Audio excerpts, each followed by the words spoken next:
Now just imagine that you have to leave your home and never come back. That what would you take with you? Think about who is going to go with you.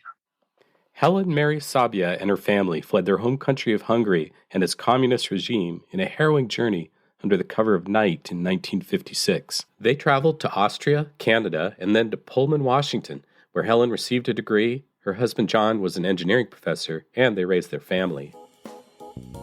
Welcome to Viewscapes, stories from Washington State Magazine, connecting you to Washington State University, the state, and the world. Helen tells the full story in the second volume of her memoir, From Refugee to Consul. Magazine associate editor Adriana Janovich talked with her about the amazing journey and her experiences along the way.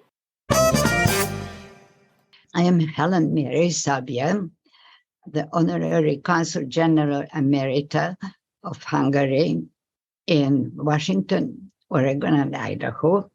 It was the very first of the consuls who were honorary consuls on the West Coast, and the very first woman. Honorary consuls are very different from real consuls, but also very similar to them. The main difference is that we do not get paid. So we are allowed to do a lot of work. And that is what I've been doing as a consul. But we escaped from Hungary, and that is the name of my book, From Refugee to Consul, An American Adventure. Now, this is the second volume of our memoir, because the first one was called My Only Choice, Hungary, 1942 to 1956. Now, in that book, you will figure out why we wanted to escape from Hungary. Extreme left and extreme right are equally horrific. We tried both of them, so we can say it from experience. And they are very powerful words when you say, I lived it, it happened to me. Because what can they tell you? It's not true. Well, it must be true because you lived it. What were some of those experiences?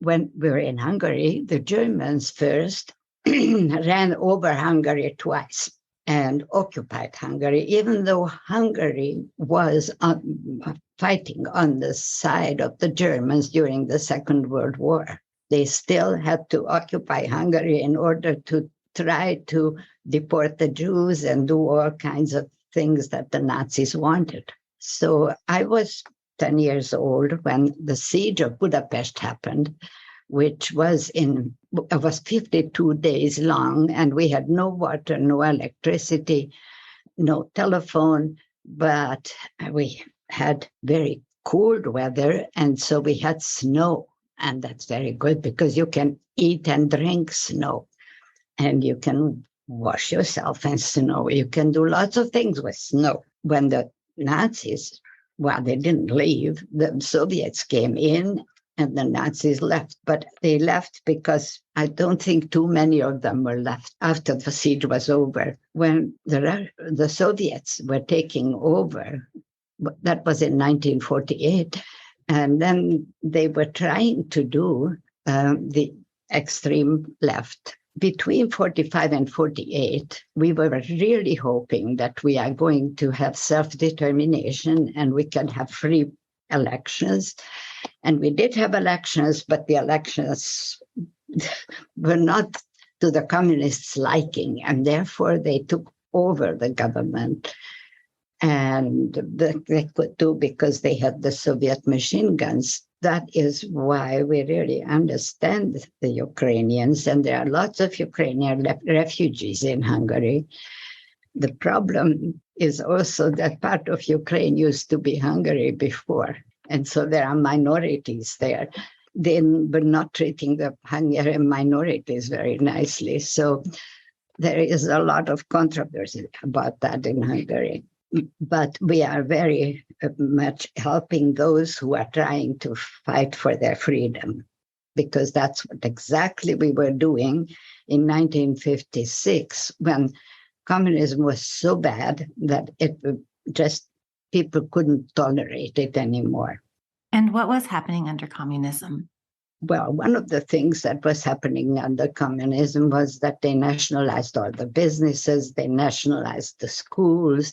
Nobody could trust anyone. Everybody was at the mercy of the government. And we have to remember that the more power we give to the government, the more we are going to be at their mercy. And in the end, you become helpless. There is nothing you can do. You have to do what the government wants you to do. In 1951, they started to deport people just because they were not thinking as the communists. In Solzhenitsyn's words, we were insects, I guess. So we had to figure out something. My father had to escape before that, so he was already in Canada at the time, but we couldn't go at the time. He still had his passport. We were afraid that we are going to be deported. So my mother and I figured out what we are going to do. And I was already 16, so I could get married. And I got married, and my sisters got adopted by engineers and medical doctors. So my husband was an engineer, so that we should just make the family name disappear, because the deportation orders would come that, let's say, my grandfather's name, and then everybody who lives with him. So in 49 hours, we got married, and 3 months later, we got engaged. And 4 months later, we really got married. So by the time Hungarian Revolution came about in 1956, I was expecting my third baby. We were at the university. My husband was a professor and I was a student. So we were there where the revolution broke out. We went with the crowd. Well, first they took the children home from the nursery school, not home, but to my mother's place.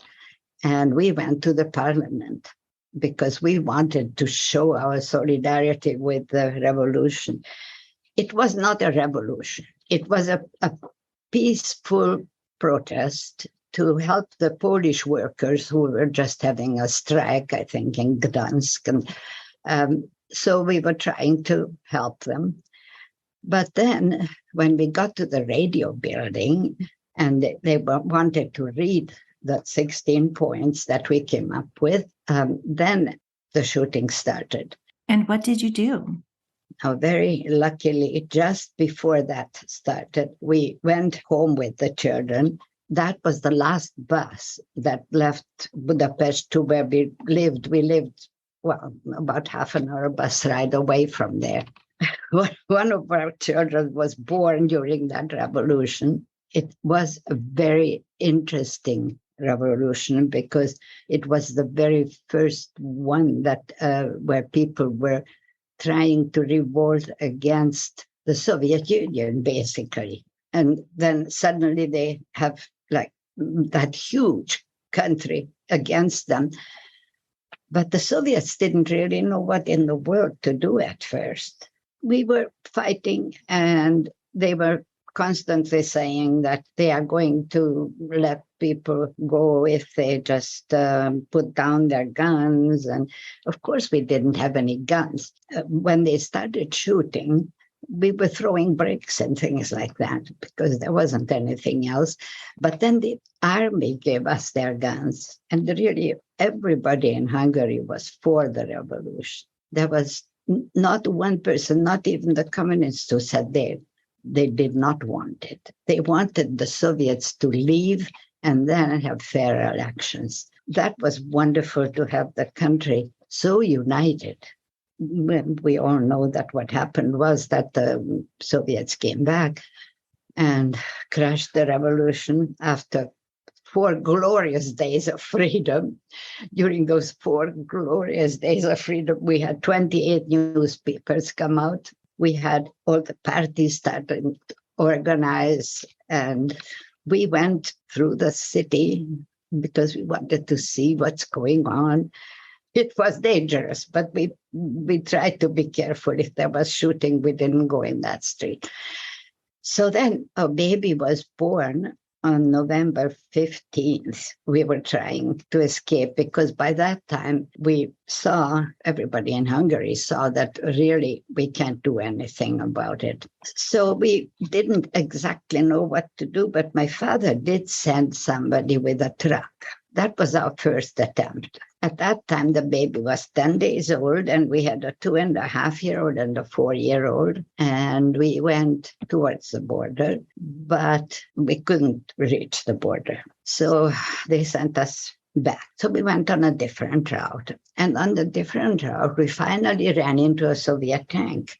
They just took us into a police station.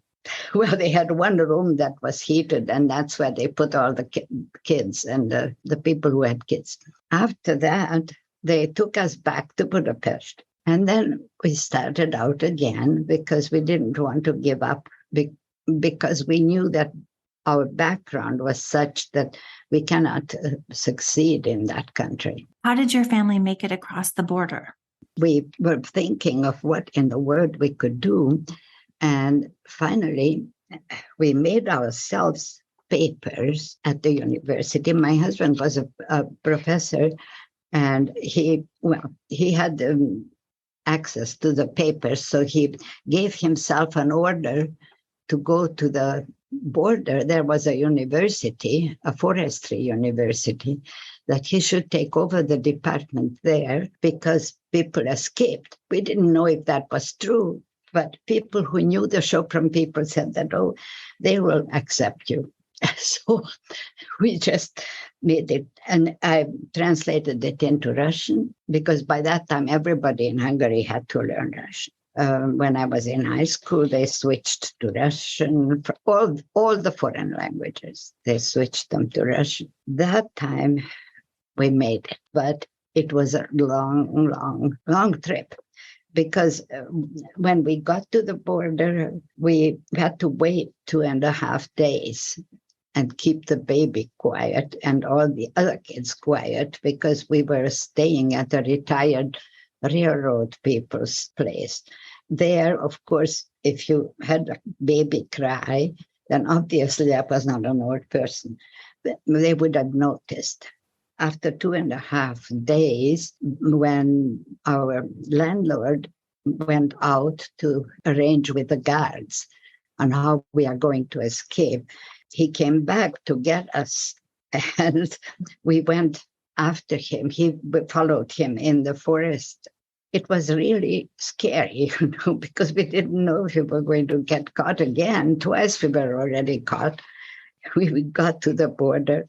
When it's safe to go across the border, when the guards are having their change, that's when you can cross. And we walked and walked and walked. Altogether, we walked some 10 miles. It was like 3 weeks after the baby was born, and the kids had to be carried, of course. And so we went across.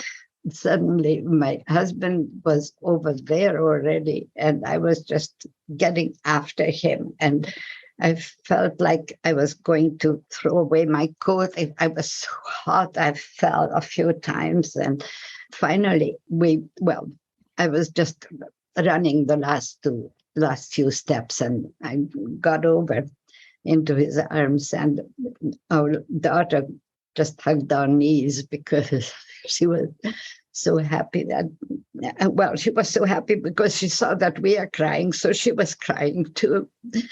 She was just 4.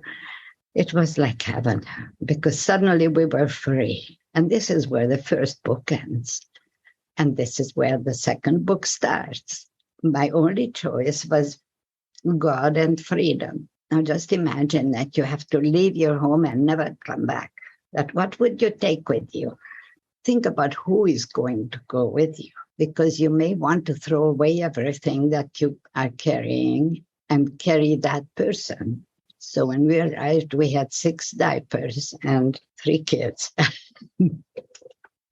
That's all we had, but we were free. It was a fantastic feeling. It was wonderful. And the Austrians were just great.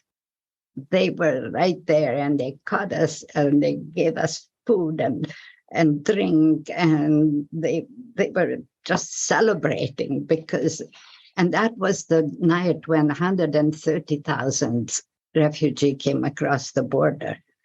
And they were still that enthusiastic that every night they cooked and baked and did everything to welcome all those people, because they knew what it was like to be under the Soviets. It was just 1 year before that they were still under the Soviets. And we figured out that university, they really needed us because we spoke English and they didn't. And they wanted to get settled in Vancouver, British Columbia, which is obviously English speaking. So they needed us to go there.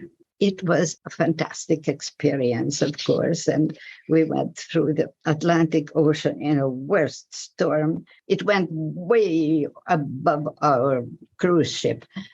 We arrived in the middle of the strike, and it meant that we had to spend 10 days in the immigration building that is built for 2 or 3 people who are deported. What was it like in Canada? Everything was so very different than we thought it would be. You know, we were thinking about New York, that skyline, and we saw little gingerbread houses because we arrived in St. John, New Brunswick. Everything was frozen. All the Montreal was frozen in, Halifax was frozen in, so they just could land us in St. John. And the Canadian hospitality is out of this world. They didn't expect us, and we had everything that they could give us.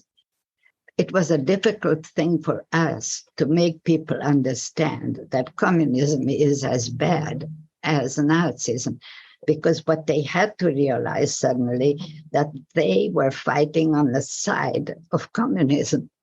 And that was difficult because Stalin was Uncle Joe for them. And in the faculty club, we saw Soviet uniforms. It was very frightening, you know, because it was the army band or army choir, something that came to visit UBC, but it was very frightening for us. There's that culture shock, but then there's also coming to Pullman from British Columbia. And this is really where the kids really grew up. Yes. And so it's a special place, I think, for your family because you lived here a long time and John worked at WSU and you went back to school at WSU, making lots of friends here and starting to write here. Yes.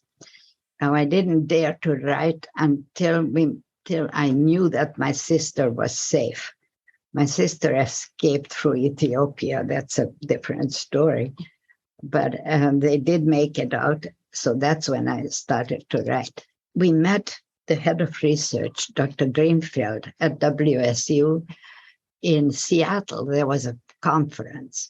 And we became very good friends. And we started to talk that maybe we would like to come to WSU. And then the invitation came. And of course, it was terrible to think about it, to leave Vancouver. It was decided in the end, we couldn't say yes, but we couldn't say no either, because Pullman had so many opportunities. John was in power engineering, and they were going to build a big lab. And that's what they were planning, right? That they could use the whole power of Grand Coulee. Well, we just couldn't say no. So we arrived at Pullman, and it was really a little dust nest at the time. The university had how many? 8,000 students at the time, but it went up to 16,000. University of Washington was really full, and so they wanted to put more into WSU and all the other universities and make them bigger, and they certainly became bigger. It was very interesting to come to a little village, practically, but it was a fantastic place because of the people who lived here. And what was really the culture shock for us, whether it was in Vancouver or here, we had to realize what the big differences were with Europe. Well, one of them was that the value of work is much bigger than the value of material in the US and in Canada. The do-it-yourself, it was just something I wasn't very happy about, but because we had to, from the very beginning, do it ourselves. We had to paint our university housing unit that we got. We had to paint it ourselves. We could have paid somebody, but we didn't have any money, because of the same thing. And then what was interesting is how people were self-starters with everything. They wanted a swimming pool, let's say. Then they would get together and do a fundraiser and get a swimming pool. Or they wanted to fix the sidewalks. Well, everybody went out and fixed the sidewalks. It wasn't just that I'm going to ask the government, I'm going to ask the city, I'm going to ask for money. No, they did it all themselves. And that was very different too, and wonderful. And education was different in a way because you memorized everything in Europe. That was the way to educate people. But here it was research. The teachers would go, even in kindergarten, and tell the kids that, well, I don't know, let's see how we can find out, showing them how to do the research, how to find out for themselves. We had all those wonderful symphony orchestras, 4 or 5 of them in the region. I don't know if you still have that, but because of all the faculty spouses, there were so many of us, and we didn't have any jobs. But we could do a lot of things because we didn't have any jobs. And that really made life so much better, actually. We were very busy doing all kinds of wonderful things. A lot of us went back to school, too. I had a diploma in sales and marketing management from the University of British Columbia. But when I saw that in Pullman I could get a degree for things that I knew already, but I didn't have a degree because I grew up as a rich girl who was given lessons in all kinds of languages. And so then I went ahead and went back to WSU, and I got my diploma the year I became a grandmother, 1976. But I was also senior at the same time with my daughter, Helen Mary Szablya. And they mixed up our credits. We had to straighten out registration. How was raising kids in Pullman? It was a wonderful place to bring up all the kids. The neighbors would call you if they were in a place where they were not supposed to be. We were watching out for each other's children. And when they were smaller, we lived in the Statesman apartments at first. And if one of the kids tried to climb over the fence to the swimming pool, then any parent was authorized to spank them because it was dangerous for them to get in. Now, after 19 years, there was a big Boeing crisis. And suddenly professors could retire. And that's what we did at the time. John was only 58, but he had 19 years at the university, so he could retire. That is how we came to Seattle, because at the same time, he was invited for double the salary to be a consultant here. And immediately as he arrived here, the University of Washington asked him to come back and teach. So he did that too. He did both of them. Talk about starting to write your memoirs and when it felt safe and when you kind of would take time to yourself to put your story down when the kids were at school and doing writing when you could grab the time. Yes. Well, I started writing in the first published article was in 1967. And then I didn't go to school yet. I mean, I was at home with the kids. But whenever I felt really passionate about something, then I would write right away. And a lot of them were articles for Hungary's freedom, and then also about parenting and about, our experiences. And I was pretty successful for being a nobody. I mean, a nobody, and English being my sixth language. So it was not my sixth. It was the fourth that I started learning, but it was sixth in a way that I knew that one at the least when we came here. But I already was interpreting and translating then too. But that one was in the Our Sunday Visitor, which came out in 500,000 copies. So, and that was the first. So that was very special. I think I ended up with about 700 articles, and lots of them got awards. I started to write our story, what I always wanted to do. In 76 is when I graduated, and in 77 I started to write the book. And every morning when the kids went out, I started writing, and then I wrote until they came home. You cannot concentrate on writing to the point where if the doorbell rang, I thought that I didn't know where I was. First, I have to realize that I'm not in Hungary right now. I'm somewhere else. And it was wonderful. Those hours were just wonderful. At first, I thought maybe 4 hours a day. But in the end, I ended up writing all the time when the kids were not there.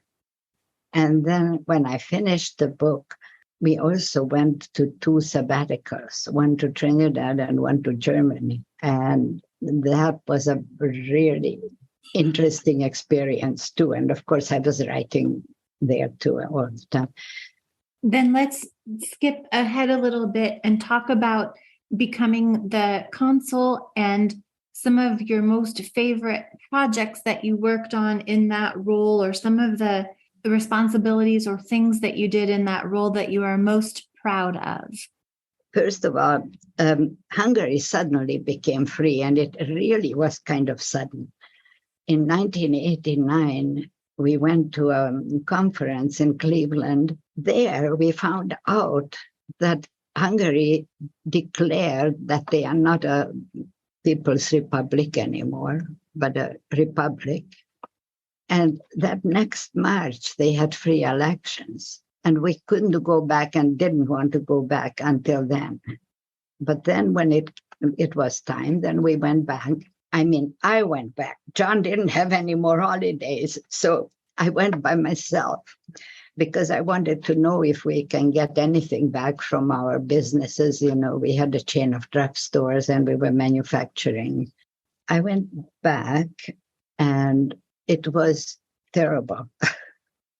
It was terrible to see what was going on, because right after 1945, Hungary, when it thought that it was going to be free, then they started to work, really, very hard work, because everybody thought they will have their, whatever they are working on. Everything was in shambles. In 1948, Hungary was way ahead of Paris or Vienna. And I know that because we went on a business trip and my parents took me already because I was supposed to take over our business. There were only 3 girls and I was the oldest. So I went with them. And it was, Hungary was the place to be. Now, when I went back after, seeing what is in Western Europe, it was just, you could cut the air with a knife. It was black. And it just was like an iron fist around my heart, because I just couldn't imagine how they could ruin that country to the extent they did, by not taking care of it, by not maintaining anything, it wasn't maintained because it was taken over into socialist protection or whatever. Everybody was supposed to take care of it. Yeah, but nobody did because it was nationalized. So it must have been quite a shock. Oh, it was, yes. And during the whole time while I was there, I didn't see anything I wanted to buy. Nothing in the shop windows. But on later trips, after that first trip, and then you came back another time, and you came back another time, you watched it change. And what was that like? Because the first time was pretty shocking, but you watched progress be made. Yes, and I was a part of that progress because right away I wanted to help, and do something about it.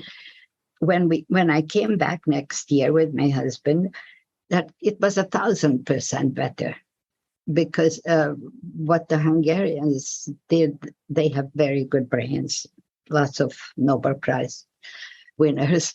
They just learned very fast of what they should do. And they tried to imitate what worked in other places. But every year we went back, it was always better and better and better.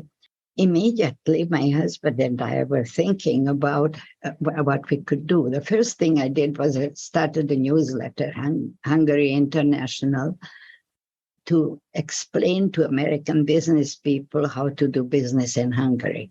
While we were talking with embassy officials, and we realized that maybe a consulate would be good. And so we started pushing for it. It has to be approved by the State Department and the Ministry of Foreign Affairs. And first the location and then the person. And that took us 2.5 years, but we did it. And it was wonderful. And lots of people helped us, like Bruce Chapman, who was Secretary of State here, and Ralph Monroe, and, all the secretaries of state were on our committee that Bruce Chapman started, the Friends of the Hungarian Consulate. And so they were pushing it through. Slate Gordon was the one who pushed it through the State Department in 2.5 weeks. That was a wonderful thing. First, they had to have a consulate in Los Angeles, a paid one, because otherwise they never had a consulate, paid or non-paid, on the West Coast. So Los Angeles then started in 92, and we started in 93. We started first with a Chamber of Commerce. Seattle and Page became sister cities, and then the consulate happened. And of course, the ambassador was here. And so I was the first one, but my twin honorary consul in San Francisco was the next one in 24 hours, and she was a woman too. And so then we had the consulate. Now the consulate means that you are representing the country from the dinner with the governor to collect calls from jail. If somebody commits suicide, they call the consul. Even before they let the family read the letter, the consul has to read it. And then sometimes there are people who die who they just figured out that they are Hungarian, or they try to find their families. There was one who left 2 million to somebody in Hungary, and he was a humble worker, but he didn't spend his money, and he was working at, I think, in Hanford or someplace where they paid them well, and so we had to find the people. Not that time we didn't have to find the people; we just had to tell them that he died. So there were some difficult things, but also some glorious things. We had 5 world conferences of honorary consuls where they were trying to tell us everything that we should know and where we should go and what we should do. And it's a special place being an honorary consul because you are not paid, first of all. So because you are not paid, you do literally whatever you want. They tell you that you should be a little ambassador. Therefore, if publicity is needed, if they want more tourism, if it's culture, if it's a big theater company that's coming, you have to do PR for them. Just do everything without any help because there is nobody unless you pay that person. Or I had interns, and that was very nice too.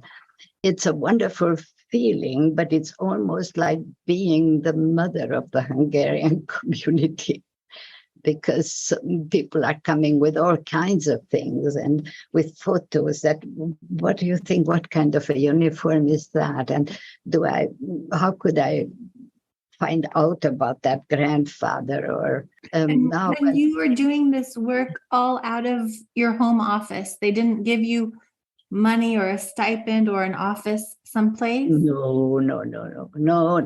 You have to pay your own way, and then you had to charge, certain fees, but you had to account for it to the consulate, and if there was anything left, then you'd have to send it to them. Was your family ever able to recoup any of their property or money or things that were taken from them when the Soviets came? No, Hungary decided not to give it back to people, even though the other Eastern European countries, they did give it back to the original owners. And I think it would have been a much better idea for them to do that. They gave some compensation, but the compensation was something. We didn't have any money after they took everything. And connections, well, the connections were deported. They were in jail. They were... Yeah.